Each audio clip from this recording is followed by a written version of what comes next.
भाजीला बनवायला घरात शिल्लक काहीच नाही, मग टेन्शन कशाला घेताय. घरात असलेले टोमॅटो घ्या. 4 ते 5 टोमॅटो आपल्याला ह्या ठिकाणी घ्यायचे आहेत व व्हिडिओमध्ये पाहताय अशा पद्धतीने कापायचे आहेत.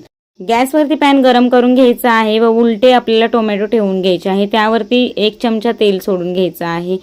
थोडेसे टोमॅटो शिजले की आपल्याला दुसऱ्या बाजूने पलटवून घ्यायचे आहे. त्यामध्येच आपल्याला 8 ते 10 लसणाच्या पाकळ्या टाकायच्या आहेत व त्यासुद्धा आपल्याला शिजवून घ्यायच्या आहेत. ह्या ठिकाणी टोमॅटोची साल निघेल इतपत आपल्याला टोमॅटो शिजवून घ्यायचे आहेत. टोमॅटो शिजल्यानंतर त्यावरील साल पूर्णपणे काढून घेतलेले आहे. स्मॅशरने हे सगळं स्मॅश करून घ्यायचं आहे. छान असं टोमॅटो आपलं स्मॅश झालेला आहे. गॅस चालू करायचा आहे. त्यामध्ये बारीक चिरून घेतलेला भरपूर असा कांदा घालायचा आहे. हिरवी मिरची घालायची. चवीनुसार तुम्ही लाल तिखट किंवा तुमच्या घरात असलेलं कोणतंही तिखट तुम्ही वापरू शकता. अर्धा चमचा धने पावडर, चिमूटभर साखर व चवीनुसार मीठ घालायचं आहे. 2 मिनिटं ही चटणी गॅसवरती गरम करून घ्यायची आहे. कोथिंबीर घालून तयार आहे खाण्यासाठी चटपटीत अशी चटणी.